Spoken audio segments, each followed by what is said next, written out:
अयोध्या नाथ से जाकर, अयोध्या नाथ से जाकर पवन सुत हाल कह देना। Presented by Rag Sur।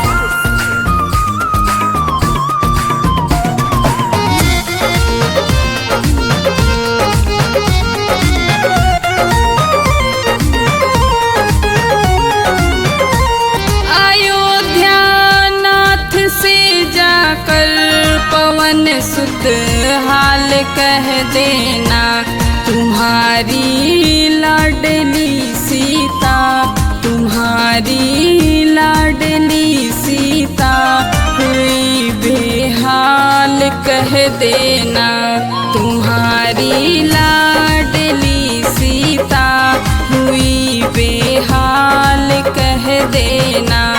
Ayodhya नाथ से जाकर पवन सुत हाल कह देना।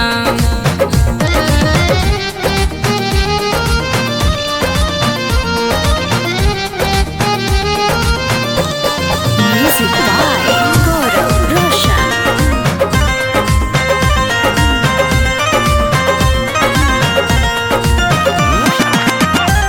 कि आई हूँ यहाँ जब से कभी सिंगार ना किया, कि आई हूँ यहाँ जब से कभी सिंगार ना किया।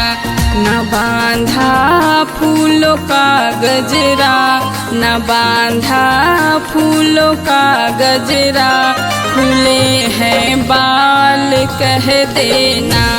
अयोध्या नाथ से जाकर पवन सुत हाल कह देना।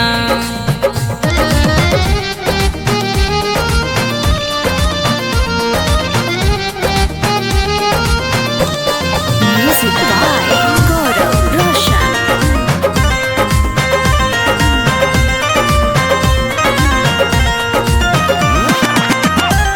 कि एक तलवार की धमकी सदा देता मुझे रावण, कि एक तलवार की धमकी सदा देता मुझे Ravan.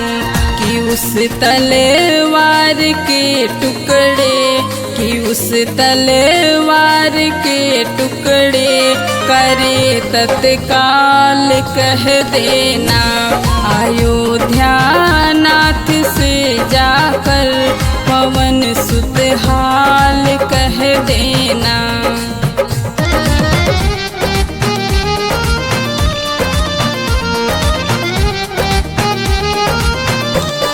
Music by Gaurav Roshan।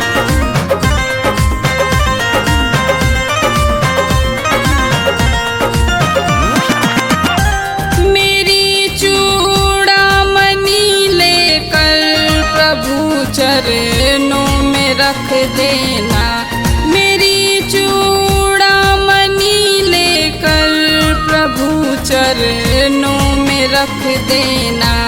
दोनों कर जोड़ के उनसे, दोनों कर जोड़ के उनसे मेरा प्रणाम कह देना। अयोध्या नाथ से जाकर पवन सुत हाल कह देना।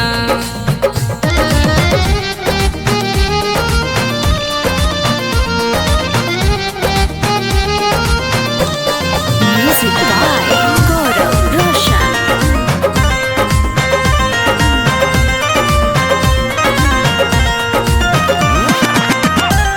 अगर एक मास के अंदर प्रभु श्री राम ना आए, अगर एक मास के अंदर प्रभु श्री राम ना आए, तो जीवित ना मिले सीता, तो जीवित ना मिले सीता, तो सीताराम कह देना।